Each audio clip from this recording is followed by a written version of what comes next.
Good morning, everybody. Pleasure to be with you. This month, folks all around North Carolina are going to be waking up to sounds they hadn't heard in a few months.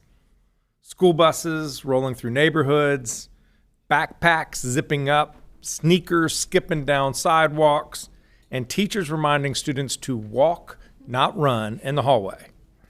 It is back to school time in North Carolina. As parents of 3 graduates of North Carolina Public Schools, Anna and I have really happy memories of these weeks as school starts, with back to school shopping, making sure that they got the right backpack ready to go, and that everyone had exactly what they needed on that first day of school. I'm gratified that as students and teachers experience this back to school excitement, they are greeted by a budget that takes that fresh start more seriously. In honor of back to school season, I wanted to spend this North Carolina Strong update digging into how the budget's going to support students, teachers, staff, and our schools. And I've invited a few special guests to help us do that. I'm also going to provide a short update on our progress at the DMV. And then please stay tuned for an announcement at the end on the 2026 North Carolina Awards. First, let's talk about how this budget supports our teachers. Teachers are the #1 in-school factor for student achievement, and they deserve to be valued accordingly. For too long, North Carolina has struggled to remain competitive in teacher pay and support. Without this year's budget, the state would have ranked 47th in the country in teacher pay, lower than every neighboring state. This budget represents an important step forward. It delivers the largest average teacher pay raise in North Carolina in about 20 years, and the largest increase in starting teacher pay in about 50 years. It's real money, raises that begin to show our teachers that we value them and start to catch up to our neighboring states. But there's more work to be done to support our teachers, especially our veteran teachers. Because even with these much needed pay raises, we still rank 40th in the country in teacher pay. If I told you that we started out at 40th, none of you would have found that acceptable. So we have more work to do. I see this budget as a launching pad, not a landing spot. I'm also going to advocate for better pay for all school personnel who received only a 3% raise and at least a $1,000 bonus. Clearly better than nothing, but not good enough. Our principals, bus drivers, teacher assistants, cafeteria workers, and other dedicated state school employees keep those schools running every single day, and we can do better by them. The budget also invests in teacher recruitment and retention through apprenticeships, professional development, and licensure improvements. For instance, we accelerated when school districts can launch teaching apprentices to this year. We moved it up a full year. It's exciting progress because we're going to connect more young people to the most rewarding of professions, and that's teaching. I'm pleased to be joined by Jeremiah Tucker, who is the student body president at Broughton High School, where my own kids graduated, and Elena Ashburn was principal. Jeremiah is going to share a little bit about some exceptional teachers in his life and why it matters that we pay them a more competitive salary. Next, this budget invests in student outcomes. Last year, I visited Bluford STEM Academy. It's a public magnet school of choice in Greensboro that has implemented 2 important programs, the advanced teaching role and the science of reading. In Ms. Gerard's 2nd grade class, I saw how she was using the science of reading to teach students how to sound out nonsense words by blending syllables. The science of reading training that all North Carolina elementary school teachers have now received is helping kids to have a strong foundation in literacy. It's going to have a positive impact on their ability to learn throughout their entire education. I also got to hear from Ms. Walker and Mrs. Biddle, 2 multi-classroom educators with advanced teaching roles. They're experienced teachers who share their wisdom with other teachers in their class, in their grade, so that they can focus on improving student learning. The multi-classroom leader positions enable veteran teachers to extend their reach, impact more students, and advance their careers without having to leave the teaching profession. The science of reading and advanced teaching roles are 2 ideas that work. Both ideas are funded in this state budget. Momentarily, we're going to hear from Gina Holste, who is the 2026 Northwest Regional Teacher of the Year. She's an elementary school reading specialist from Watauga County and serves on my governor's teacher advisory committee. She also helped her students when they had to get kicked out of their school after Hurricane Helene hit about 2 years ago.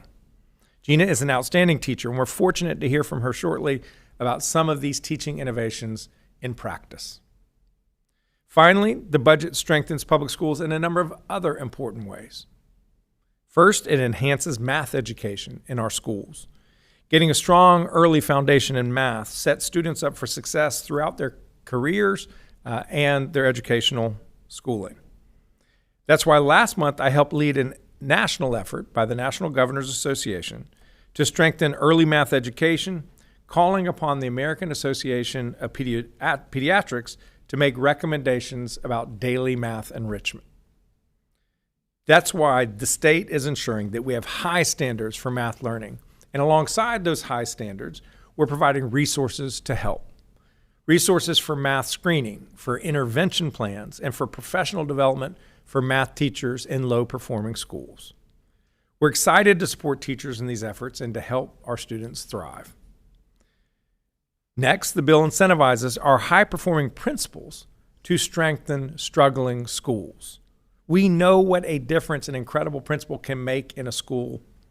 A principal with a demonstrated record of turning schools around can produce both immediate and lasting academic benefits.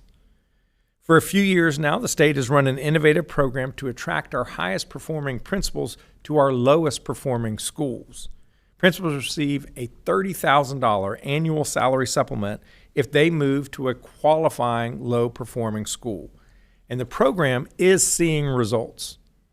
In districts that have leveraged this investment, schools are reporting better student growth scores, teacher retention rates, and more.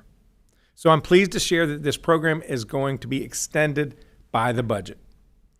Through these investments, we recognize and reward our excellent principals, and we put even more students on a path to academic success. Today, we're going to hear from Principal Latricia Wilson, who is the 2026 Southwest Region Principal of the Year. In her 3 years at Tuckasegee Elementary in Charlotte, Principal Wilson has improved her school's performance grade from a D to a B. The school grade is a highly imperfect measurement tool that does not adequately capture our students' or teachers' hard work every day, but clearly this improvement that Principal Wilson has achieved is real and has potentially life-changing benefits for the students. We want to thank you for your vision and commitment, Principal Wilson. When we invest in our kids, we invest in their future, we invest in our future. So I'm proud that we're sending our students back to school this year with a budget that higher prioritizes them. I'm now going to invite forward Jeremiah Tucker, Gina Holste, and Principal Latricia Wilson. Jeremiah, why don't you come on up, and he will speak first, followed by Ms. Holste, and then Principal Wilson. I want to thank each of you for your commitment to North Carolina Public Schools and our public school families. Good morning. My name is Jeremiah Tucker, and I serve as the student body president at Broughton High School. I'd first like to say thank you to all the people who made this possible. So thank you to Governor Stein, Dr. Ashburn, Ms. Wood, Ms. Pattisall, my mom, and all of the wonderful people who have allowed me to be here today. To start, I'd like to read you all a list of professions: a doctor, a lawyer, a mechanic, an electrician, a firefighter, a custodian, a farmer, and an engineer. All of these roles have something in common. The people occupying them had educators who invested in their future. Educators are the backbone of our society, and when I was presented with this opportunity to speak today, I was encouraged to mention two very important teachers in my life, and funnily enough, both of them happen to be in the room with us right now. The first educator I'd like to mention is my student government advisor, Ms. Pattisall. Not only does she provide guidance to me in all things student government, she provides guidance to hundreds of others as well. And the most impressive part of it all is she manages to do it while simultaneously being an English teacher. Ms. Pattisall has had a monumental impact on the lives of her students, including mine. But what many people fail to realize about Ms. Pattisall and about all other teachers in the education system is that while they invest in the lives of their students, they have lives too. And what's more, teachers oftentimes have lives at home that they have to invest in as well. That brings me to the next teacher I'd like to mention, my mother. Being the son of an educator of 27 years has given me a deep appreciation for teachers everywhere. Their dedication to their students and to their families is admirable, but their pay, especially in North Carolina, doesn't reflect that.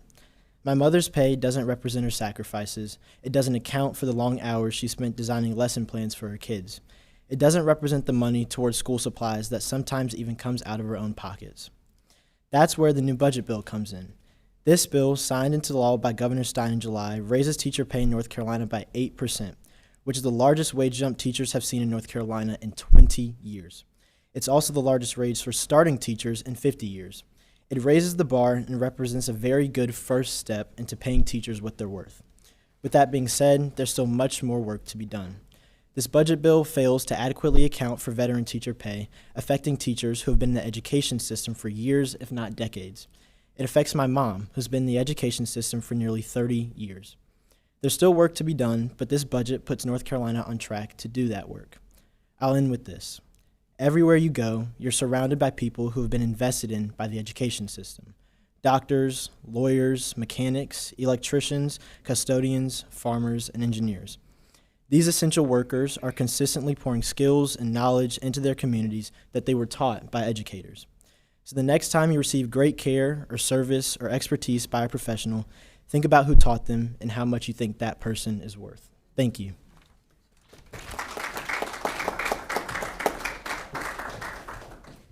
Good morning.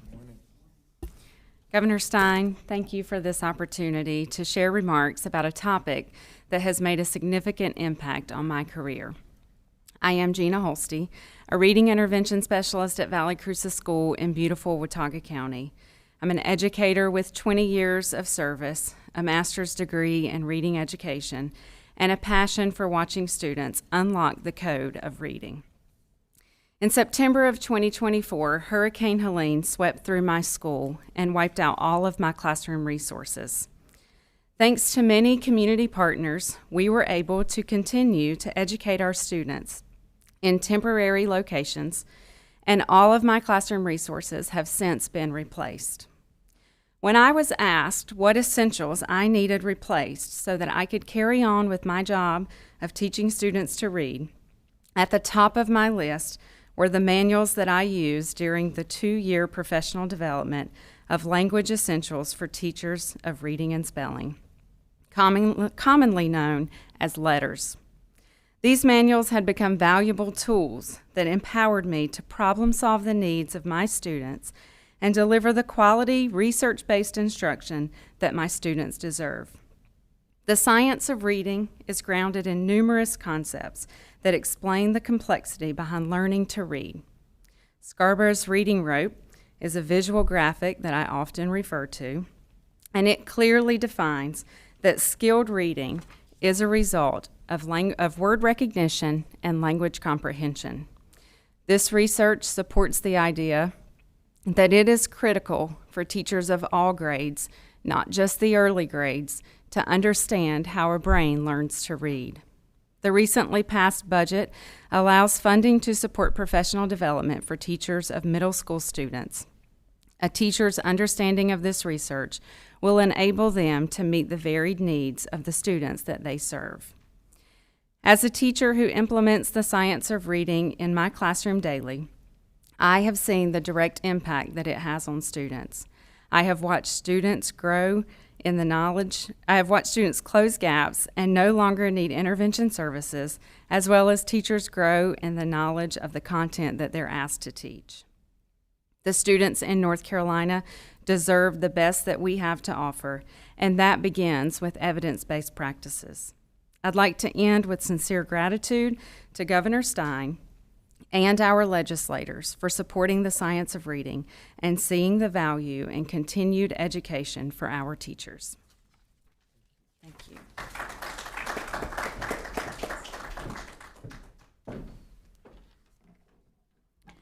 Good morning, Governor Stein, educators, parents, community leaders, and advocates for public education. My name is Latricia Wilson, the proud principal of Tuckasegee Elementary in Charlotte, Mecklenburg District, and I am a living testament to what public education can make possible. My story with public education didn't begin when I became a principal. It began when I was a little girl sitting in a public education classroom. It wasn't until later that I realized a child's zip code often plays a significant role in opportunities they receive. I stand before you today as a student, a parent, and a proud 22-year veteran of public schools. Today I have the privilege of serving as the principal in the same community where I was raised. My parents still live in the neighborhood, and I continue to worship at my childhood church, where I teach children's church alongside many of the students that I serve each day at Tuckasegee. This community raised me, it believed in me, and it poured into me. And now I have the extraordinary honor of giving back to that community.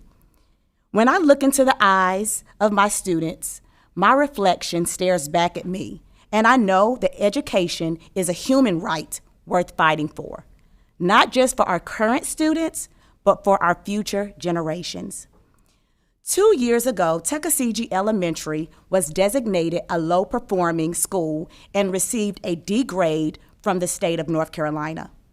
Today, that same school has exceeded growth year after year, ranks among the top 5% of schools in the state for growth, and has earned a performance school grade of a B and has retained that grade. So how did Tuckasegee go from a D to a B in 2 years? Our success is absolutely a collective achievement. I'm blessed to work alongside an incredible set of educators who show up every day to love, teach, and believe in our students. But I also have learned that leadership matters. A principal sets the tone, establishes expectations, creates the conditions for great teaching, protects instructional time, uses resources strategically, and builds the culture in which teachers and students can thrive. Great teachers need great conditions. Great schools need great leadership. And when the two come together, children can do extraordinary things. That is where the magic happens, and the results are unstoppable. North Carolina made a bold investment in the belief that leadership matters. Through the Principal Recruitment Supplement Program, the state provides up to $30,000 annually for 3 years to recruit and retain highly effective leaders in high-need schools. We create the conditions for students, teachers, and the entire community to thrive. And as an elementary principal, I see what happens when funding reaches the classrooms. Teachers need competitive salaries. Students need literacy and mathematics support. Schools need counselors, nurses, social workers, psychologists, instructional leaders, and the flexibility to organize staffing around student needs. That is why investment in teacher pay, literacy, mathematics, student wellness, school facilities, and advanced teaching roles matters to me. Not as a budget line item, but as tools that determine whether children get what they need. And we have to get the math right. When data tells us students need additional support in mathematics, the answer cannot simply be try harder. The answer is diagnose, target, teach, support, and repeat. The governor's budget recognized our state's mathematics challenges and called for targeted investments, including diagnostic tools and high-impact tutoring. It means giving educators better information about what students know and what they don't know, and getting support to students sooner. I am grateful for a governor who recognizes that public education is not simply an expense on a spreadsheet. It is an investment in North Carolina's future. Because here's what I know. Because here's what I know now that I didn't know as a little girl. Fair doesn't always mean every school gets the same thing. Fair means every child gets what they need to have a real opportunity to succeed. I have watched it happen. I have watched a D become a B. I have watched teachers grow. I have watched students grow. I have watched the community begin to see schools differently. So when North Carolina invests in the leaders, teachers, resources, diagnostics, tutoring, mathematics, literacy, support our students need, we aren't just funding schools. We are funding possibilities. We are funding potential. We are funding the next generation of North Carolinians. And when we invest where the need is greater, we don't just change schools. We change trajectories. Thank you.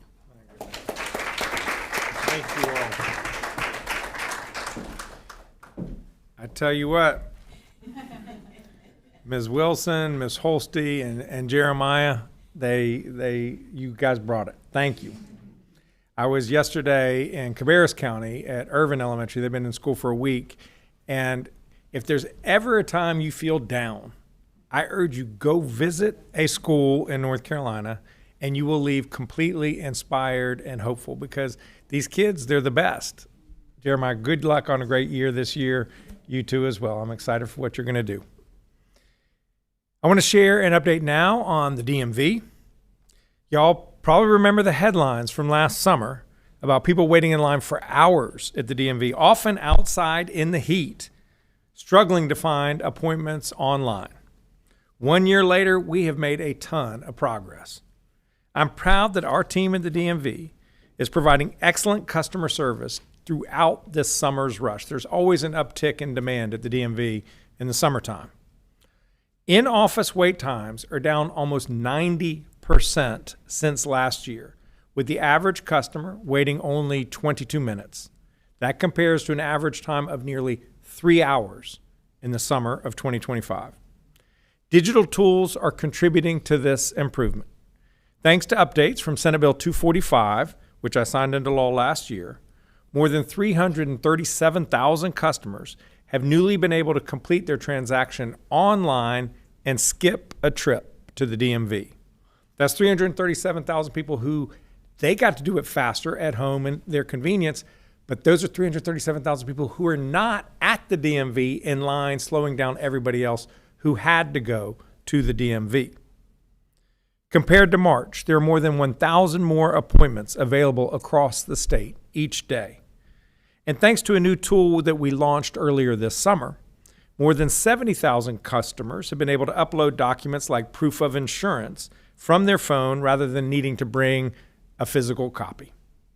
So if you're planning a trip to the DMV, I want to give you a few tips. It's easier to make an appointment online than it was before, but walk-ins are encouraged and easy. You do not need an appointment to take care of your business at the DMV. To pick the best DMV office for you, check for the live wait times. All you have to do is go to visitdmv.nc.gov before you leave home. I just went on yesterday afternoon as a matter of curiosity, and there was one DMV where it said, come back tomorrow, and there was another that said 15 to 35-minute waits. Don't go to the one that's full up. Go to the one where you can get served. You do not need to arrive at the DMV before the opening hours to get in line. I cannot underscore that enough. In addition, after you arrive at the DMV and check in, and they have your cell phone number, you can then go wait wherever you want. Go to the coffee shop. Go do your laundry. Go do something else. And here's what we also want to be clear, is we have made a lot of progress, but we know that the job is not done. We're not satisfied with the 22-minute wait time. The DMV is now opening a number of new and renovated offices around the state, hiring more examiners, and modernizing its IT systems.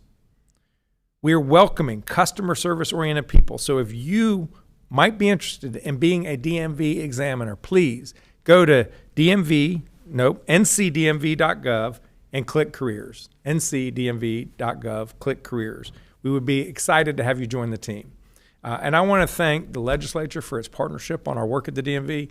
A number of these things required new laws or new appropriations, and they have been good partners in this work. Final topic of the day is the North Carolina Awards. For 62 years, the North Carolina Awards have recognized people making significant contributions to the state and nation in the fields of fine arts, literature, public service, and science.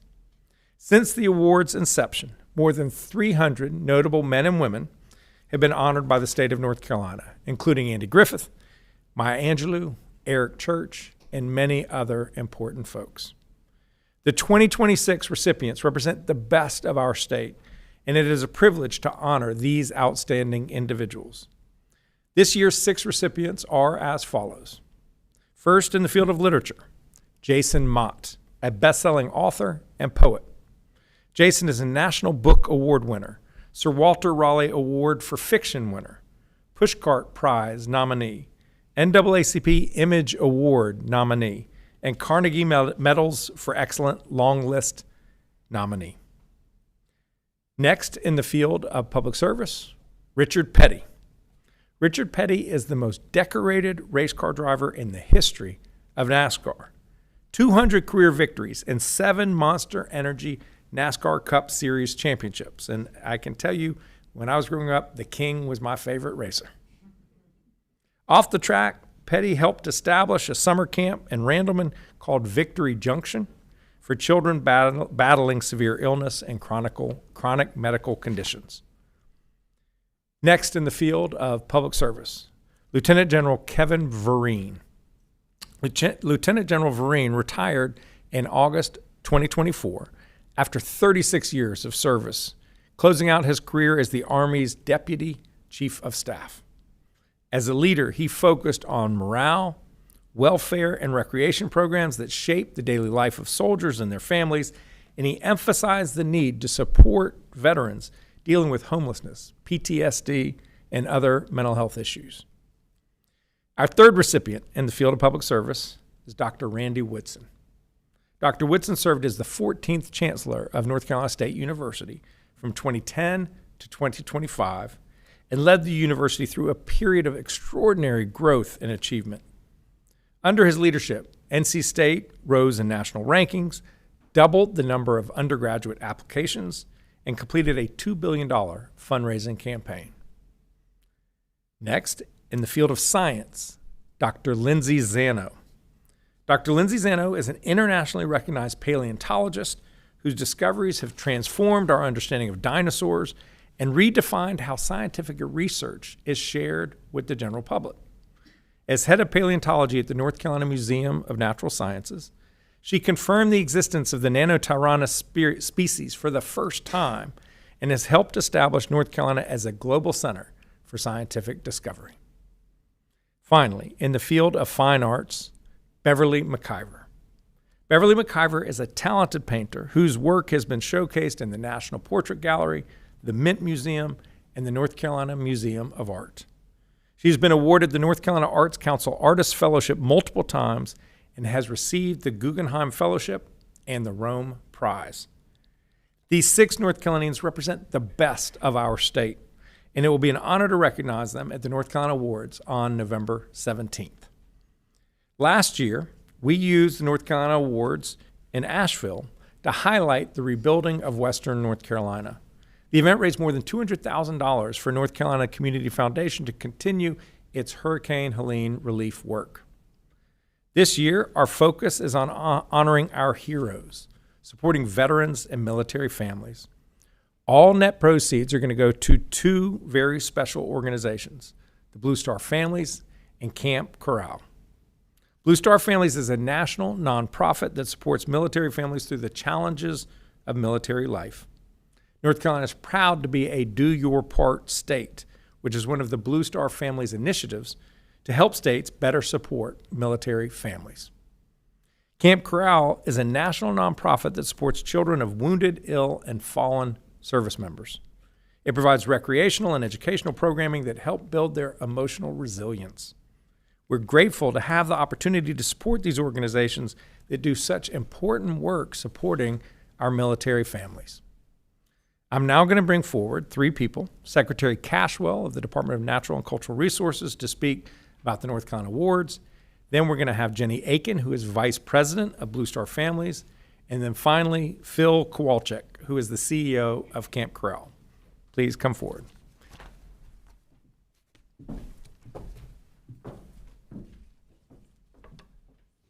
Good morning. As Secretary at the Department of Natural and Cultural Resources, we are very proud to host the North Carolina Awards every year. At DNCR, we are charged with caring for so much of what makes North Carolina feel like home for all of us. From the history at our museums, our mountain views and state parks, the stories told by incredible artists, and historic sites where our founders cemented our legacy as the first in Freedom State. The North Carolina Awards are a very important part of that work. As the governor said, at this event, we recognize North Carolinians who have given something extraordinary to the world. And by coming together, we have the opportunity to give something back to North Carolina. At last year's event, as the governor noted, we held it in Western North Carolina, and we're so proud to raise over $200,000 to support Hurricane Helene relief. And this year are excited to support 2 charities that will support military and veterans families.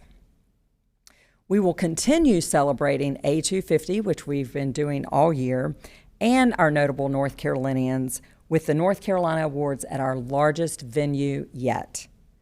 It will be held this year on November 17th at the Lenovo Center here in Raleigh, and tickets to the ceremony are available now on our website, so you can visit dncr.nc.gov to purchase your tickets for the celebration. And now I'm proud to introduce Jenny Aiken, who is with Blue Star Families, and Phil Walkovich, thank you, from Camp Corral, who will tell us about the incredible benefits that this year's North Carolina Awards will support. Jenny. Good morning. It's so nice to be here today. And what a great occasion. I am taking my son to, my daughter, I should say, to kindergarten orientation later. So Great setup over here. Thank you, Governor Stein and Secretary Cashwell, for this incredible honor. And congratulations to Camp Corral, a longtime friend of Blue Star Families. No one organization does this alone. And I have to say, North Carolina has one of the most talented networks of nonprofits serving military families in the country. And so to be chosen among them is really an incredible honor. Secretary Millett, who couldn't be here today, she leads our Department of Military and Veterans Affairs, and she has been really pushing all of us to do more within the nonprofit space to collaborate more effectively with the governor, with her team, and with each other. So thank you all for setting that leadership at the top. Governor, under your leadership, we're beginning to see that work translate into meaningful change, so thank you. My name's Jenny Aiken. I'm the Vice President of Strategic Alliances at Blue Star Families. And for those of you who do not know us, Blue Star Families was founded in 2009 by a group of military spouses. Today, we're the largest nonprofit serving military and veteran families in the country, with more than 450,000 families in our membership. And I have to say, I've been on that ride since 2018. It's a bit like holding onto a roller coaster with your legs flying out the other direction.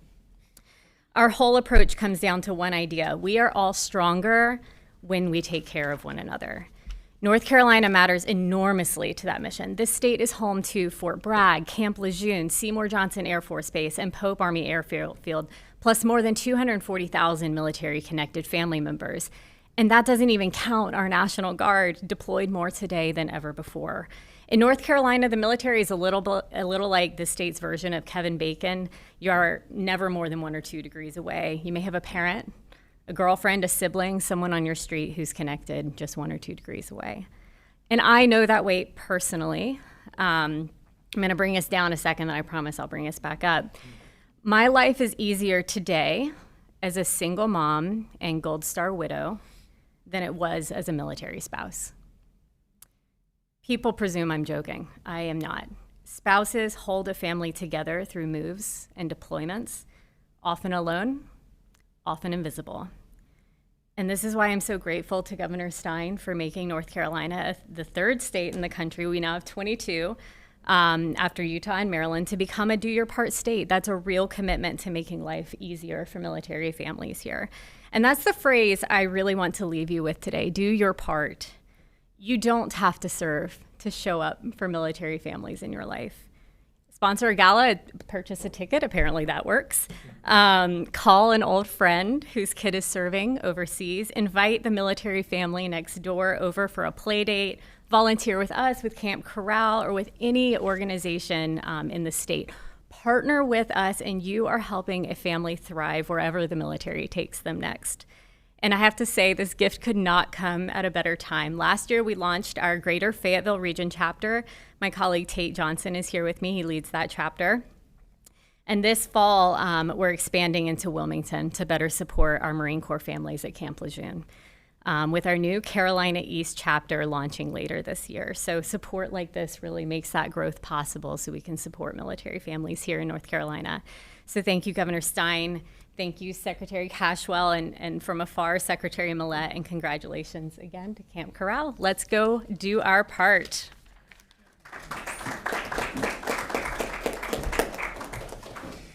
I'm told I can regularly take adults and reduce them to tears by sharing stories of pride and sadness from stories from kids at camp. This morning you did it for me. I was in tears. It's great to hear the progress and to see the future, so thank you for that. Governor Stein, Secretary Cashwell, thank you for making this a great state for all citizens, but certainly citizens who have served our country. We're especially honored to share this opportunity with the Blue Star families who have been a great partner for us as they focus on active military and we focus on veteran families.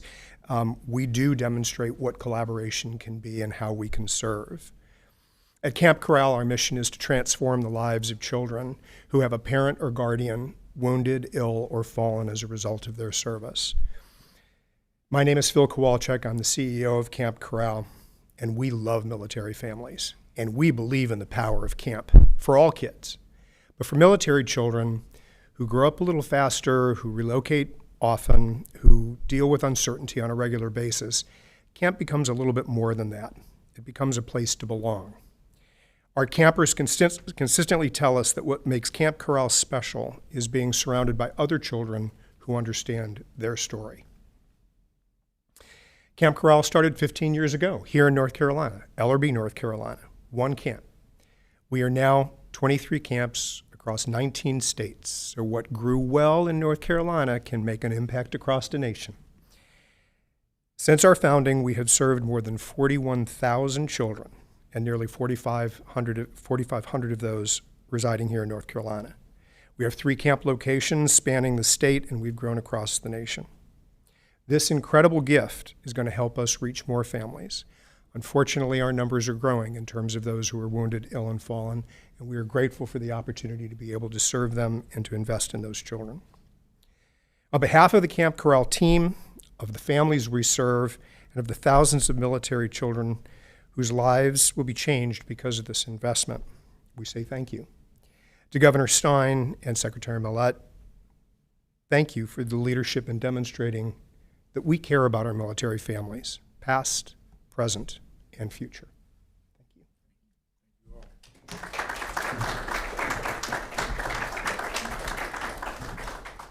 Jenny, Phil, Pam, thank you guys for what you do to make a difference in the lives of people here in the state and across the country. And now we got to sell a lot of tickets, Pam. Make sure we raise them some good money. At this point, happy to take any questions from the press, if there are any.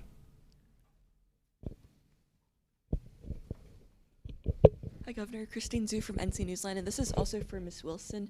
So we've seen about 2,800 vacancies in instruction across the state and about 160 teacher vacancies in Charlotte-Mecklenburg. How is this affecting operations, and what are plans to fix it? Ms. Wilson, please come join if you'd like to. She informed me before we came out that this year she only had 3 vacancies from last year to this year, and she has succeeded in filling those. And the elementary school I was at yesterday in Cabarrus County had 2 vacancies, and both of those were filled. Now, there are other schools that are clearly dealing with greater strain than that, and I'll see if you have anything to offer. Well, Charlotte-Mecklenburg school systems, we always are actively looking to fill those vacancies.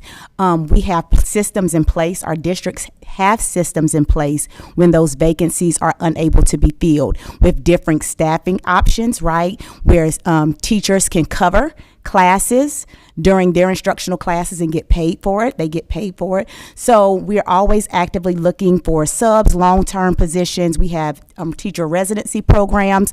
So again, the district is proactive in that approach to make sure that every school has staffing options so that classes will be covered until vacancies are filled. Okay. And I mean, it's all about recruiting teachers in and then retaining them once you have them hired. One way you can make recruiting easier is you pay them more. So the 17% pay increase for starting teacher pay, North Carolina had the lowest starting teacher pay, one of the lowest in the whole Southeast, lower than every state that bordered us. And I had a number of my friends' kids graduate college and want to teach in North Carolina, but go to either Virginia or South Carolina because the starting pay was so much better.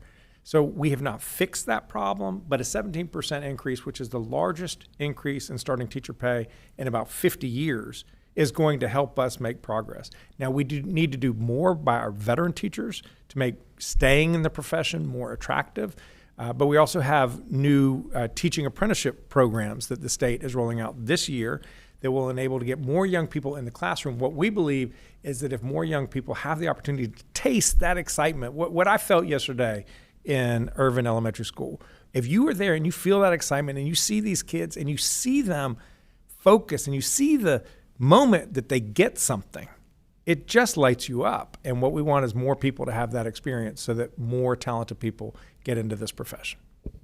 Dawn Vaughn with the News and Observer. I have two questions, one about teachers and back to school and another unrelated. What about the longtime teachers? Jeremiah mentioned his mom has spent, all these years of working maybe at lower pay than they would like. And some school systems, Wake County is adjusting what those veteran teacher raises would be because of the amount of raises in the state budget. So what do you say as most schools start next week to these longtime teachers about their financial future and sticking with the profession? We need our veteran teachers to stay in the profession, and we need to value them more and show that by paying them more. One area that I have had a difference of opinion with the legislature is they are insistent on going forward with eliminating the corporate income tax in this state. We have the lowest corporate income tax of any state that has one in the country. We have the lowest taxes on business of any state in the country. And so why are we going to give up billions of dollars more to benefit shareholders, most of whom do not live in North Carolina, and to benefit wealthy people when we don't have enough revenue to pay our teachers, starting teachers, our veteran teachers?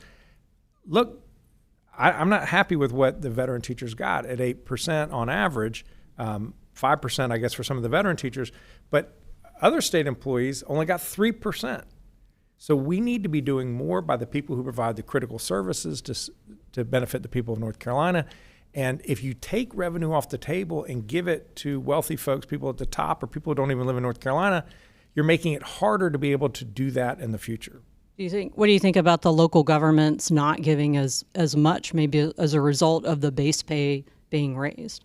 Well, the local governments are under their own fiscal crunch, and the state is trying to take revenue options away from local governments to be able to address their needs. I believe local governments should be able to determine how to prioritize their scarce tax dollars. And so, they've just got to decide what can work for them in their own communities. Just quickly, an unrelated question. The ABC Commission is considering this proposed minimum-based pricing. Do you support that? Yeah, that's off the table for now. And people are struggling with costs of everything, costs of their electricity at home, cost of their rent or their mortgage, cost of gas to get from A to B, cost of health care, cost of child care. There are just so many people out there struggling, and not everybody drinks liquor, and probably most people shouldn't drink as much as some of them may do, but we shouldn't be raising costs on people on what they consume.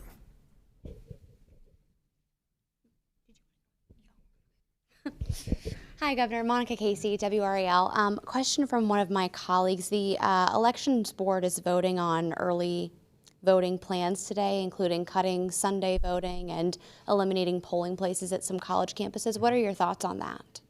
Well, I have been very concerned with how elections have been administered ever since the legislature took oversight of elections away from the governor, where it has always been in the state, and gave it to a state auditor, where it has never been.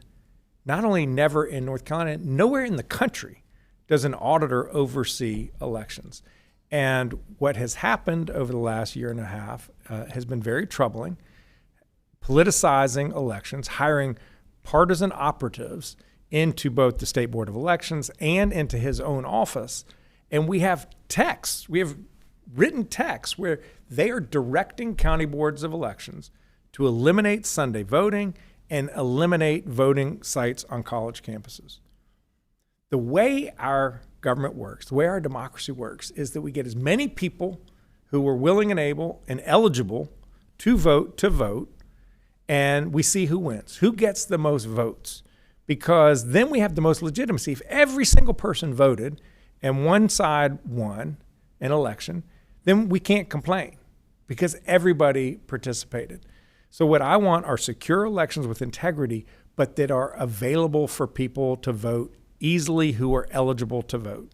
And I just worry that what they're trying to do is to tilt the field. They're trying to tilt the field of play to make it harder for people who they think won't support them and easier for those who do. And that's just not right. It's not right. Good morning, Molly Stewart with Education NC. I have two questions. First, about the teacher plateau. Will that be a part of your prioritizing of incentivizing veteran teachers to stay, or are we looking more at like broad pay raises for them without necessarily addressing the plateau that starts with 15 years? Yeah, in my budget, we addressed the teacher plateau, and that was not in the final budget that the legislature sent me that I signed. Now, the legislature sent a better budget on education than they have done in recent years, and so I appreciate that. But we've got to work together to find out some way to make sure that we are recognizing the importance of having experienced veteran teachers. One, because they know what they're doing, and we want them to keep teaching our kids. But two, all these new teachers that we're getting into the field, we want them to see this as an attractive option for them, not only in years 1, 2, and 3, but over an entire career. Thank you. And then a few weeks ago, I believe DPI released the results of a youth well-being survey that showed that while student mental health had improved in the last 5 years, feelings of hopelessness and just feeling down were still incredibly high. Is student wellness going to be something that we're going to see on any of your platforms coming forward or in prioritizing in future budgets? Absolutely. If kids are dealing with issues at school, they're not focused on learning. And we've got to address what are real issues with youth mental health. And it's qualitatively different than what we saw 10 years ago, 15 years ago. Now, one major change in the life of young people in that period of time are cell phones and social media. We took a measure last year here in North Carolina, grateful to the legislature's partnership on this, to shut down personal cell phones during the school day, because when teachers are competing with TikTok for student attention, they're going to lose. So that was a positive step forward. What we have seen in application and operation is that not every school or school system is doing an equally good job adhering to that value. So we're going to continue to work and refine to try to make sure that the kids are not distracted by their cell phones and they're paying attention to their teacher. It will address bullying that happens online in the schools and out of school. So there's more work to be done there. Also in my budget, I called for more school, so we heard it from the principal, more social workers, more guidance counselors, more school nurses, more school psychiatrists, psychologists. What we need is for people whose profession it is to help kids deal with whatever issues they're dealing with, health or mental health, so that the teacher can be a teacher and educate kids. Right now, when there aren't enough of those support people in the schools, the kids are bringing their issues into the classroom, and it just makes it that much harder for a teacher to be able to get the attention of the classroom and move them all forward in their education. So yes, we have to keep working to help kids be in a better place. All right. Thank you all for being here.